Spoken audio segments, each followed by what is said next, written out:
Hello बच्चों, क्या हाल चाल। स्वागत है आपका to the magic platform of Comeback Academy. तो बच्चों, हम आज बात करेंगे। आज हमें इस लेक्चर में पहले मैं तो कुछ बताऊंगा नहीं, समझाऊंगा नहीं, लेकिन जो समझाऊंगा क्वेश्चंस वगैरह का ये सेशन नहीं है। ये सेशन आपके जो कल एग्जाम्स है उनमें कैसे परफॉर्म करना है उसके लिए मतलब कुछ इंस्ट्रक्शंस बेसिक जो आपको फॉलो करने हैं रूल्स को, वो मैं बताऊंगा। तो पहला चीज, इस वीडियो को आप लास्ट तक देखें, आपको इस वीडियो से बहुत सीख मिलने वाला है। सो मैं जो आज वीडियो लेकर आया हूं, आज से पहले इस यूनिवर्सिटी के लिए कोई इस तरीके का वीडियो नहीं लाया है। सो अब बात करते हैं सीधे पॉइंट पे। तो पॉइंट पे बात करने से पहले हम बता दें कि आपको एग्जाम में ब्लैक पेन कंपलसरी लेके जाना है। ब्लू रखना है वो बात अलग है, लेकिन ब्लैक पेन कंपलसरी लेके जाना है। पहला चीज पूछोगे कि आपको लगेगा सर ब्लैक पेन का यूज कहाँ आएगा। तो ब्लैक पेन का यूज आप जो फ्रंट पेज आप जहां नाम, roll number, seat number, university roll number, registration number वगैरह वगैरह आप जहां आंसर बुकलेट नंबर जो जो भरोगे, फिलअप करोगे, वहां पे आप उस सेक्शन को आप ब्लैक पेन से फिल करोगे। आप जाना ये नहीं गलती करना कि मतलब गए और ब्लू पेन से भरना शुरू कर दे। इस वजह से ही मैं पहले सेशन स्टार्ट करने से पहले मैं इस चीज का इंस्ट्रक्शन दे रहा हूं और एग्जाम से पहले इस वीडियो को आपके पास भेजना चाह रहा हूं, क्योंकि कल जाकर आप गलती ना करो और ऐसा ना हो कि हमारे बच्चे को मतलब उस कठिनाई का, मुश्किलात का सामना करना पड़े कि सर मैंने ब्लू पेन यूज किया, अब क्या होगा, अब क्या होगा। वहां इंस्ट्रक्शंस आप देखना ब्लैक पेन ही रहेगा। आपको टीचर्स भी इंस्ट्रक्शन देंगे, जो एग्जामिनर होंगे वो भी बताएंगे बाबू ब्लैक पेन का यूज करना है। तो चलते हैं अब पैटर्न को लेकर बात करते हैं। तो ये देखिए, मैं आज एक यूनिवर्सिटी एग्जाम का क्वेश्चन लेके आया हूं। क्वेश्चन में पहले इंस्ट्रक्शन लिखा होता है, तो इंस्ट्रक्शन को हम पढ़ेंगे। तो इंस्ट्रक्शन बोलता है कि first instruction, the marks are indicated in right hand margin. Right hand margin के द्वारा जो देखिए पहले आपको पेपर रहेगा, इसको मैं अभी इसका जरूरत है, मैं इसको सॉल्व किया। कल क्या हुआ कि टेलर सीरीज का जो बाकी का बचा पार्ट था ये सॉल्यूशन किया, लेकिन अचानक एक कॉल आ गया जिससे हमारा रिकॉर्डिंग सेव हो गया था। लेकिन चलिए मैं इस चीज को वाइंड अप करके, लेकिन हाँ इसका यूज है, मैं बताऊंगा कि कैसे क्या यूज है। लाइक अभी इसको रिमूव करते हैं, इसको रिमूव करते हैं। अब बेसिक से थोड़ा सा नीचे से समझेंगे। ऊपर का पार्ट रिमूव नहीं कर रहा हूं।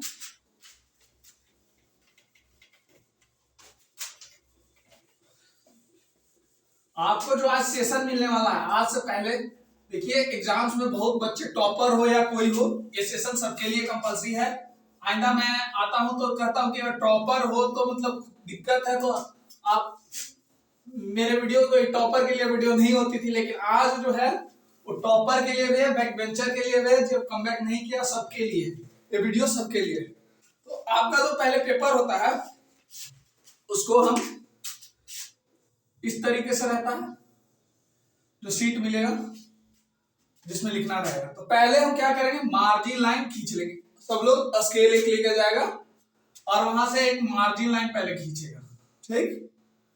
देन वो आंसर को लाइक ऐसे, क्योंकि आप दोनों तरफ भी मार्जिन लाइन खींच सकते हो, ताकि मार्जिन लाइन खींचने से क्या होता है कि वो एग्जाम का जो क्वेश्चन आंसर पेपर होता है, जो इसके इधर वाला पार्ट को स्कैन नहीं कर पाता है। सो इसलिए उसके पहले ही आप मार्जिन लाइन खींचे, ताकि आप लिखते लिखते इधर ना आ जाए।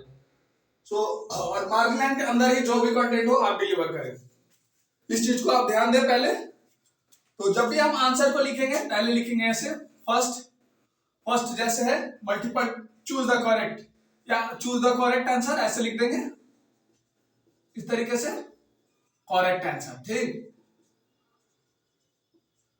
और उसके बाद लिखेंगे कैसे, ए बी सी करके आता है ऑब्जेक्टिव, तो उसमें ए बी सी डी इस तरीके से, इसका मान के चलो दूसरा है, तो ऐसे। और हाँ ध्यान देंगे, पहला दूसरा तीसरा चौथा इस तरीके से रहता है। ये पहला ये दूसरा होता है ऑब्जेक्टिव में, तीसरा चौथा। ऑप्शन इस तरीके से दिए रहते हैं, ये नहीं कि 1 के बाद 2 और इस जल्दी जल्दी में आप इसको 2 समझ के 3 को 2 में मार दो, तो मतलब इस तरीके से पहला तो गलती हो सकता है आपको। तो इस गलतियों को आप पहले ध्यान दीजिएगा। देन अब हम आगे चलते हैं। तो अब हम बात करेंगे ऑब्जेक्टिव का। तो मतलब ऑप्शन का एक फंडा गलती होने का मैं बता दिया। आप आंसर आपको आता भी है तब भी आप गलत कर दोगे। लाइक तीसरा आंसर होगा, आपको लगेगा कि फर्स्ट सेकंड ऑप्शन है, जल्दी जल्दी में आप क्लिक करके निकलते चल जाओगे, और उस समय आप अगर ध्यान नहीं दोगे तो आपसे गलतियां हो सकती है। देयर इज हाई प्रोबेबिलिटी की कभी कभी गलतियां हो जाती है अच्छे बच्चों से। सो टॉपर भी इस बात को इग्नोर नहीं करे और इस चीज से वंचित ना हो कि हम बहुत बड़े टॉपर हैं। आपसे भी गलती हो सकती है, किसी से भी गलती हो सकती है। हाँ, ऑब्जेक्टिव बनाने का एक टिप्स देता हूं। ऑब्जेक्टिव एग्जाम में 10 होते हैं। आप किसी से भी सीनियर से, आप अपने कॉलेज में किसी भी कॉलेज में होंगे तो आप सीनियर आपको इंस्ट्रक्ट किए होंगे ऑब्जेक्टिव बनाना है। ठीक, ऑब्जेक्टिव आपको बनाना है। सेम इसी चीज को मैं यहाँ, ये पेपर है, ठीक, सेम चीज को क्रिएट किया। मार्जिन लाइन खींचना है इधर और इधर दोनों तरफ स्केल लेके आप जाना है आपके एग्जाम में। और हाँ, फर्स्ट पेज ब्लैक से यूज करना है। और ज्यादा रंग बिरंग, आप बहुत सुने होंगे कि बाबू रंग बिरंगा कार्यक्रम करना, कोई रंग बिरंगा कार्यक्रम नहीं करना है, अटेंशन नहीं लेना है। ठीक, वीडियो को और सेशन को पूरा देखिए, मार्क्स भी उठेगा। अगर आप टॉपर हो तो आप मैक्सिमम मार्क्स स्कोर कर सकते हो इस वीडियो को देखने के बाद। आप अच्छे, अगर थोड़े से भी हो अच्छे पढ़ने में, आपको लगता है कि हाँ सर हमसे सब हो जाएगा, तो ये सब गलतियां आपको मतलब पीछे कर सकती है थोड़ा। अगर आप इस वीडियो का और पूरा देख लेते हो तो आपका अगर 40 मार्क्स आ रहा है तो ऑलमोस्ट वो 50 के अप्रॉक्स पहुंच जाएगा, क्योंकि कुछ बेसिक्स स्टेप्स होते हैं और कुछ क्वेश्चन में फंसने पे कुछ टिप्स बताऊंगा कि कैसे क्या किया जाता है। तो मतलब इस वीडियो को आप इग्नोर मत करो, समझे, और हर एक स्टेप बताते चलूंगा। तो ऑब्जेक्टिव में जैसे 10 ऑब्जेक्टिव है, 1 2 3 4 5 6 7 8 9 10 ऑब्जेक्टिव है। तो हम पहले क्या करेंगे, और उसमें से 7 बनाना होता है। तो हम पहले क्या करेंगे कि जो हमको 7 आता है, लाइक हमको 5 आता है, सीनियर आपको बोलते होंगे, उन सीनियर साहब हमारे हो या आपके हो या किसी के भी हो, सीनियर्स, जब मैं भी था इंजीनियरिंग में और आपके सीनियर्स आपको गाइडेंस करते हुए, लाइक हम भी आपके मतलब इंजीनियरिंग से आप, मैं पास आउट हूं तो मुझे मालूम है कि हाँ, तो मैं सीनियर हूं आपका एक तरीके से। तो मैं आपको जूनियर होने के नाते मैं एक इंस्ट्रक्टर हूं, आपको 10 ऑब्जेक्टिव बनाना है, ठीक है। लेकिन उसमें से तो लिया जाता है कि 7 ही बनाना है। तो पहले कैसे हम बनाएंगे, ये नहीं कि 1 2 3 4 5 6 10 पूरा बना देंगे, नहीं, हम कोशिश करेंगे।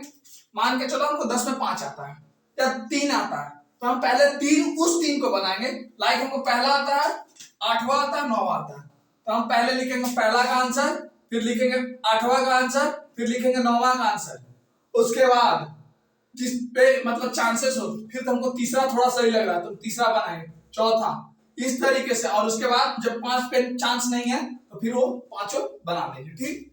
क्योंकि आपको अटेम्प्ट सारे करने हैं, क्या पता टीचर का मूड, सर का घर से मतलब आपका जो एग्जामिनर है मतलब गुस्सा करके आए हो, घर से लड़ाई उड़ाई करके आए होंगे, तो मतलब आपको यही 7 तक चेक करेंगे।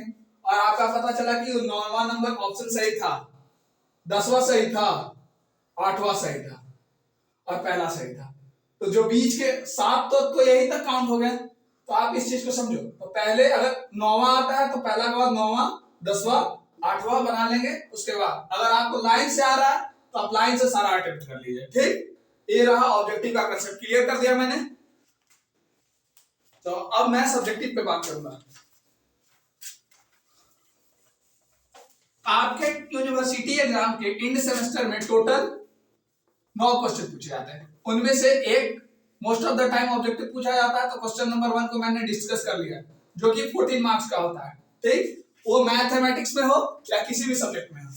सो इस तरीके से बनाना है, ये नहीं कि सर बहुत मतलब हम अंदाजे पाछे 150 मार दिए हैं, एकदम हो जाएगा 10 गो में 7 गो सही है, भाई मालूम चलेगा रिजल्ट आता है तो इसी में गड़बड़ हो जाता है। सो इस रूल को जो मैं समझाया, इस चीज को आप फॉलो करो, समझो, ताकि, और हाँ, ये सेशन को अपने दोस्तों तक जरूर भेजो, क्योंकि ये गलती आप ओवरकम कर सकते हो। आप क्यों चाहोगे कि आपका दोस्त भी ये गलती करे, सो उसे भी बोलो इस सेशन को देख के जाए, बस कितना देर लगेगा, मैक्सिमम 15 से 20 मिनट में मैं कॉन्सेप्ट आपको डिलीवर कर दूंगा कि कैसे एग्जाम में लिखना है। तो मैं तो ऑब्जेक्टिव का फंडामेंटल बता दिया। उसके बाद बच गए 8 क्वेश्चन। 8 में हमको अटेम्प्ट कितना करना, 4। ऑप्शन नंबर लाइक आप बताता हूं। अब यहाँ पे खेल क्या होता है, ऐसा हमको कभी नहीं करना है। अब है 2 है तो उसका 2 का ए और बी है, 3 है 3 का ए और बी है, इस तरीके से क्वेश्चन आता है। 4 ए है बी है, 5 ए है बी है, ठीक, 6 ए है बी है, 7 का भी वैसी है, 7 ए है बी है, 8 ए है बी है, 9 ए है बी है। सेम इस तरीके से आपको रहता है, ठीक। तो अब बच्चे क्या करते हैं, आप फर्स्ट सेमेस्टर में हो, आप गलती क्या कर सकते हो, यहाँ पे हमें मालूम है कि आप क्या गलती करने वाले हो। तो इसी के कारण मैं इस लेक्चर को लेकर आया हूं आपके लिए। तो आप क्या करोगे, जैसे 4 ही बनाना है ना, ऐसा करते हैं, इसका ए बना लेते हैं, इसका ए बना लेते हैं, ए हो जाएगा। फिर इसका ए बना लेते हैं, ऐसे बी बना लेते हैं, 2 हो जाएगा। छठा बन रहा है तो छठा का ए बी दोनों बना लेते हैं, और फिर 8वां में से इसमें से एक बना लेते हैं, तो 4 क्वेश्चन हो जाएगा। क्वेश्चन में ऐसे लिखा रहता है कि मतलब 7 इंटू इसका में 7 मार्क्स, फिर इसमें 7 मार्क्स, ऐसे ऐसे दिया रहता है। तो बच्चा तो भाई आप फर्स्ट ईयर के हो तो गलती तो करोगे, कल हमको मालूम है इस तरीके का। और एक काम करना भी है तो कब करना वो भी बताऊंगा। इस तरीके से दिया रहता है 7 का ए तो ए 7 नंबर का है, बी तो बी 7 नंबर का है। तो आपको तो लगेगा कि सर इसको बना देंगे तो 7 नंबर आ जाएगा, इसको बना देंगे तो 7 नंबर आ जाएगा, इसको बना देंगे कैसे आप सोचोगे बना दें, लेकिन वैसे नहीं करना है। बच्चा पार्टी कल वैसे नहीं करना है। आप अगर वैसे कर दोगे तो आप सोचोगे कि हम सब केयर पे आए हैं, लेकिन सर गुड़ गोबर हो जाएगा। सो गुड़ गोबर ना होने के लिए ही मैं ये सेशन लेकर आया हूं। तो देखो कैसे गुड़ को गोबर ना होने दिया जाता है। तो हम क्या करेंगे, पहला चीज जिस क्वेश्चन को उठाएंगे उस क्वेश्चन का ए और बी दोनों आना चाहिए। लाइक अगर हम 2 उठा रहे हैं तो मतलब 2 अगर टच करने का मतलब है कि हमको ए और बी दोनों बनाना है, तभी हमारा अटेम्प्ट सक्सेसफुल होगा। क्योंकि वहां 9 क्वेश्चन है दिया रहता है, लाइक इसी तरीके से ए बी करके, और 9 में 1 तो कंपलसरी है, 1 का जो भी पॉइंट था डिस्कस करने लायक वो मैंने बता दिया। बाकी इसमें से 8 में से 4 ही टच करना है। उस क्वेश्चन में सीधा लिखा रहता है कि देखिए there are 9 questions in this paper, attempt 5 in all, question number 1 is compulsory.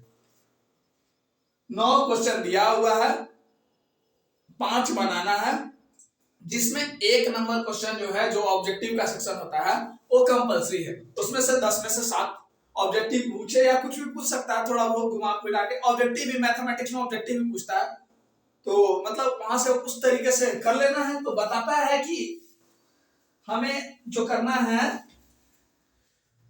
मतलब क्वेश्चन नंबर 1 कर लेना है क्योंकि वो कंपलसरी है। बाकी के बचे 8 में से हमें 4 ही करना है। ये नहीं कि इसका ए उठाए बी उठाए, ए उठाए बी उठाए, इस तरीके से नहीं करना है। पहला चीज खत्म हो गया।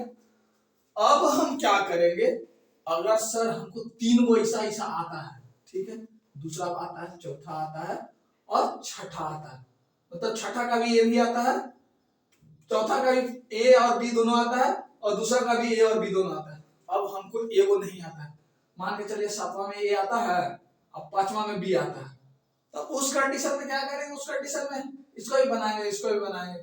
या नहीं आता है तब बताते हैं।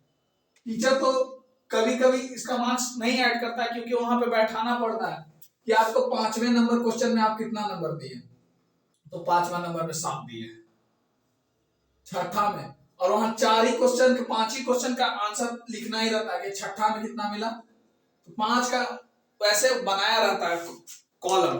तो उस तरीके से टीचर आपको ऐसे मतलब पहला में आपको मिला 4 नंबर, क्योंकि इवन नंबर ही आएगा, 2 नंबर सही है तो 1 का 2, तो मतलब उस तरीके से 5वां में 7 आया, आपका 8वां में 9 दिया, और 10वां में 5 दिया। तो इस तरीके से उसके पास 5 ही कॉलम होता है, तो वो ऐसा गलती नहीं करता है। और एग्जाम में तो कोशिश कीजिएगा कि जिस क्वेश्चन को उठाएं उसका ए और बी दोनों बनाए। ठीक, अगर हो सके उस कंडीशन में भी अगर ऐसा हो जाए कि सब नहीं आ रहा था तो ए और इसका ए बना दिया बी बना दिया तो टीचर अच्छा रहता है। तो 60 नंबर में कभी कभी क्या करता है दोनों का मार्क्स चढ़ा देगा, 5 नंबर में दोनों का मार्क्स चढ़ा देता है। सो सर्टेन टाइम ऐसा हो सकता है, बट देयर इज नो मतलब वेरी लिटिल प्रोबेबिलिटी कि ऐसा होगा आपके साथ। तो मतलब इतना फेयर तो नहीं होता है, अनफेयर ही होता है। तो मतलब ये गलती नहीं करेंगे। तो जो क्वेश्चन छुएंगे 8 में से 4 छुएंगे, चारों का ए बी दोनों आना चाहिए। ठीक, अब हम बात करेंगे क्वेश्चन। सर हम बनाना अब शुरू किए, क्वेश्चन हम बनाने कल इंजीनियरिंग मैथमेटिक्स का एग्जाम है। तो पहला चीज हम क्वेश्चन स्टार्ट करेंगे। तो क्वेश्चन में जो पहले हम क्या लिखेंगे, लाइक हम ऐसे लिखेंगे क्वेश्चन नंबर 1 और उसके बाद लिखेंगे सॉल्व ऐसे, और उसके बाद पहले लिखेंगे गिवन वैल्यू। गिवन जो जो क्वेश्चन में दिया हुआ है वो करेंगे। फिर जो जो कंडीशन है जिस तरीके से आपको बताया गया है कि इस तरीके से लिखना है। लाइक कभी कभी क्या होता है कि आप अपने पिछले ईयर आप अपने सीनियर के एग्जाम को देखेंगे तो वहां पे क्या हुआ कि सर पूरा डेफिनेशन पूछ दिया, तो सर क्या करेंगे। देयर इज हाई प्रोबेबिलिटी कि कभी कभी वैसा क्वेश्चन आए, और मैं अपने बच्चों को यह बताना चाहता हूँ उस कंडीशन में क्या करना है।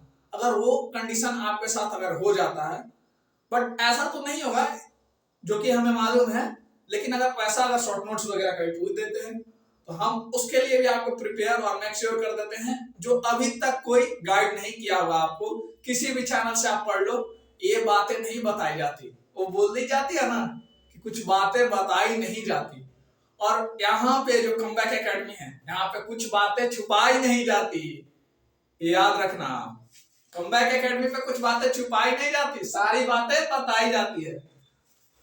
सो स्टार्ट करते हैं। तो क्वेश्चन नंबर 1 बनाना शुरू करें। लाइक रॉस थ्योरम, हमको कॉन्सेप्ट मतलब ब्लैंक कर रहे हैं, मतलब हमको आंसर्स को भी अगर फंसा के भी छोड़ना है ना, लेट हमको मान के चलो कि हम रॉस थ्योरम ए बना लिए और बी में रॉस थ्योरम के कॉन्सेप्ट भुला गए हैं, बस थोड़ा बड़ा याद है। अगर रॉस थ्योरम को हमको छोड़ना भी है ना तो क्या करेंगे, पहले क्या निकालेंगे, पहले लिख देंगे एफ एक्स इज कंटिन्यूअस, ऐसे लिख देंगे।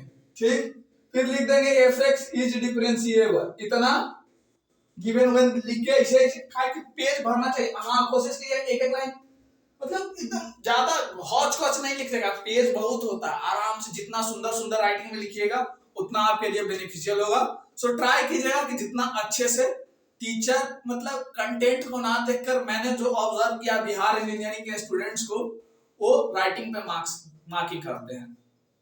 तो आप उस चीज को ध्यान दीजिएगा, क्योंकि देखिए इन जनरल ऐसा होना नहीं चाहिए कि बीटेक के बच्चों को आप राइटिंग पे जज करो, क्योंकि बीटेक का बच्चा को कंटेंट से जज किया जाता है, क्योंकि जो बच्चा होता है वो ग्रेजुएशन में होता है। बट अब क्या ही कर सकते हैं, Bihar education system, Bihar engineering हमारी मतलब अच्छी यूनिवर्सिटी है, इनकी अच्छाइयां हैं कि उस तरीके से होता है, लेकिन अब क्या कीजिएगा, जो चल रहा है वो चल रहा है। अब इस पे हम क्या ही व्यक्त कर सकते हैं कि बच्चों को कुछ मतलब क्या ही एग्जाम्पल, बहुत सारे बच्चे हमें बताते हैं कि सर हम पूरा बनाए और इस तरीके से हुआ मेरे साथ। तो वो घटना हमें मालूम है, हम उस स्टूडेंट से जुड़े हुए हैं, हमें मालूम है कि क्या क्या आपका क्लास का टॉपर बच्चा का मार्क्स जो 70 आउट ऑफ 70 ला सकता था आपके नजर में, उसका सेमेस्टर में कभी कभी इतना आ जाता है। रीजन साला वो कंटेंट पूरा अच्छा से लिखता है, लेकिन कॉपी चेक करने वाला अच्छा बच्चा का बैक लग जाता है। आप कभी घमंड में मत रहना कि सर मेरा नहीं लग सकता है, मेरा नहीं लग सकता। बहुत हमने अच्छा टॉपरों का बैक लगते देखा। तो इन सारे जो मैं सिस्टम प्रोटोकॉल जो एग्जाम से पहले बता रहा हूं उसको आप ध्यान दें, ताकि आपको कोई जो आने वाली परेशानियां हो उसको आपको फेस ना करना पड़े। और यहाँ पे फिर एफ ए और एफ बी निकाल के और hence there is condition Rolle's theorem satisfied. हाँ, और हाँ थ्योरम वाला जहां भी क्वेश्चन होगा उसको सिर्फ आंसर मतलब आपको नहीं आ रहा है, बीच में आप कुछ भी करोगे, लास्ट में ये इसलिए लिख देना रॉस थ्योरम वेरीफाइड, ऐसे रहेगा कॉलेमेंटर वेरीफाइड, आइगन वैल्यू का तो नहीं, Taylor series verified, Taylor theorem verified, series नहीं, टेलर थ्योरम वेरीफाइड। मतलब इस तरीके से आपको करना है एग्जाम्स में, ताकि आप अगर फंसो भी तो ऐसे करोगे तब मार्क्स कुछ ना कुछ टीचर अटेम्प्ट कीजिएगा, पहले गिवन वैल्यू लिख के उसके बाद सोल्व लिख के, और इस तरीके से कुछ ना कुछ लिखते चलना। लाइक मैट्रिक्स में ही आप कैरेक्टरिस्टिक इक्वेशन वगैरह वगैरह, ऑर्थोगोनल मैट्रिक्स में ही A इंटू ए ट्रांसपोज, ये सब मतलब थोड़ा थोड़ा कुछ फंक्शन करोगे ना अभी मार्क्स मिलेगा। और हाँ, साइंटिफिक कैलकुलेटर के थ्रू इक्वेशन सॉल्व करना सीख लो, क्योंकि अगर कोई बच्चा सोच रहा होगा कि सर नया नया आज साइंटिफिक कैलकुलेटर लिए हैं, कल गर्दा गर्दा उड़ा देंगे, तो बउआ जो आप सोच रहे हो ना वो होने वाला नहीं है, क्योंकि साइंटिफिक कैलकुलेटर का खेला और गड़बड़ है। वहां पर अगर साइंटिफिक कैलकुलेटर लेकर जाओगे, आप पहले यूज नहीं किए हो, सोचे हो कि हम कल खरीदेंगे रास्ता में जाके, तो कल रास्ते में रह जाओगे। कल याद रखना, मैथमेटिक्स का एग्जाम रास्ते में रह जाएगा। मतलब प्रैक्टिस कर लो, देख लो, तभी कैल्सी का यूज करना, अदरवाइज मत ही करो। अदरवाइज आपको अगर कैल्सी का यूजेज अच्छे से मालूम नहीं है तो वहां पे आप कर नहीं पाओगे। कल ये मत सोचना, कल ये भ्रम में मत पाल के रखना कि सब गर्दा गर्दा हो जाएगा, ये सब गर्दा नहीं होना है, इस तरीके से आपको गड़बड़ ही होगा। कैल्सी का अगर यूज नहीं किए हो, कैल्सी लेना है कल, तो पहले कैल्सी का यूजेज या दोस्त से मांग के रात में सीख लो। यूट्यूब पे बहुत सारे वीडियोस पड़े हैं। कम से कम इक्वेशन, डिटरमिनेंट, मैट्रिक्स का यूजेज, मैट्रिक्स मल्टीप्लिकेशन वगैरह इतना सीख लो, एटलीस्ट 5 से 10 मिनट के वीडियोस यूट्यूब पे मिल जाएंगे, तो आप देख लेना। क्योंकि मेरे पास अभी कैल्सी अवेलेबल नहीं है, नहीं तो मैं तब करके दिखा देता आपको सारा फंक्शन जो कल यूज होने वाला था।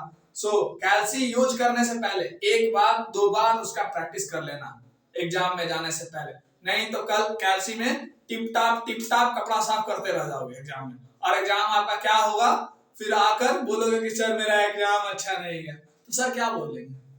हाँ, जो चीज था वो, हाँ बात रही एक चीज और कि कल सर अगर by the way short notes आ जाते हैं, लाइक कुछ आइगन वैल्यू, आइगन वेक्टर का शॉर्ट नोट लिखना है, शॉर्ट नोट में वही लिखा जाता है, मैथमेटिक्स का शॉर्ट नोट वही बोलता है, हम घर से लिखेंगे। पहला चीज जो हम पढ़ते हैं वही चीज को शॉर्ट नोट में लिखेंगे, स्टार्ट करेंगे कि हाँ आइगन वैल्यू एक्सप्लेन ये जो फंक्शन है जो हम पढ़ते हैं, जो बीच में स्टेप्स होते हैं उस तरीके से लिखेंगे, सब वैसे करना, उसी को शॉर्ट नोट बोलते हैं, ठीक ना। मैथमेटिक्स में अगर वैसा अगर कंडीशन आ जाए तो उसी तरीके से आप लिखोगे, आपको मैक्सिमम मार्क मिलेंगे, मैं आपको गारंटी देता हूं। मैं जिस तरीके से आपको अभी समझा दिया हूं, और मैं अब ज्यादा समय नहीं लूंगा, ताकि आपको जो भी समझना था और समझाना था मुझे, मैंने अपने हर एक पॉइंट को समझा दिया। और हाँ, कोशिश कीजिएगा क्वेश्चन आप ऑब्जेक्टिव कर लो, क्योंकि ऑब्जेक्टिव अगर आप साथ अच्छा से कर लेते हो तो आप बीच में हाँ पेज फिलअप करना, क्योंकि ये बिहार इंजीनियरिंग है भाई मेरे, मार्क्स मिल जाते हैं अगर पेज फिलअप करोगे तो। एटलीस्ट गिवन वैल्यू और कुछ कुछ बीच में ऐसा पॉइंट तक छोड़ना, थ्योरम्स वगैरह वाला, अगर गलती नहीं आ रहा है तब का, आ रहा है तब लास्ट तक लेके जाना है, ठीक ना, ये चीज याद रखना। अब वीडियो को यही वाइंड अप करते हैं। जो मुझे समझाना था आपको एग्जाम में जाने से पहले, वो चीजें मैंने समझा दिया। और आपकी एग्जाम्स के लिए मैं बेस्ट विशेष दुआ करूंगा कि आपका एग्जाम मेक श्योर और अच्छा जाए। मैंने जो अभी तक आपको दिया, शायद मेरे एंड से कुछ कमियां रही होगी, तो मैं नेक्स्ट टाइम ट्राई करूंगा कि उस चीज को ओवरकम करूं। प्लीज बच्चों, अगर कुछ गलती हमसे हुई है तो आप ध्यान देना और माफ कर देना, और क्या ही बोले, मेरे साइड से जितना, मेरे से कम समय में जो भी हमसे बना, आपको मैंने पूरा अपना एफर्ट्स लगाया। आप देख रहे होगे कि सर कितना एफर्ट्स खुद लगा रहे हैं, हम खुद खड़ा होके इतना लेक्चर लिए हैं, आप किसी भी सब्जेक्ट को उठा लो, सिर्फ हम आएंगे। लाइक सोनू सर पीपीएस के लिए अच्छे फैकल्टी हैं, आए हैं, साथ दिए, नहीं तो अंत में हमको ही पीपीएस लेना पड़ता, क्योंकि जिस सब्जेक्ट को मैंने उठाया है मैंने छोड़ा नहीं है बच्चा पार्टी, इतना याद रखना। मैं अब इसी के साथ अपने वाणी को विराम देता हूं। और हाँ, एक चीज और, अपने साथ अपने दोस्तों तक भी इस वीडियो को जरूर भेज देना, ताकि वो कल गलती ना करे और वो ये सारी चीजों को समझ ले। प्लीज बच्चा पार्टी, एक बार बोल रहा हूं, आपके हर एक दोस्त, वो इवेंट टॉपर हो या बैकवेंचर हो या कमबैकर हो, जो अभी तक कुछ नहीं पढ़ा, बस यार एटलीस्ट ये वीडियो का लेंथ थोड़ा बढ़ सकता है, लेकिन ये सब रूल्स जानना बहुत ज्यादा जरूरी है। अब हम वीडियो को वाइंड अप करते हैं। So bye bye, take care और best wishes for the upcoming examination. So कल मचा के बवाल आना है और यहाँ इस वीडियो के नीचे कमेंट सेक्शन में बताना है, मैं वेट करूंगा, आपका रिप्लाई देखूंगा।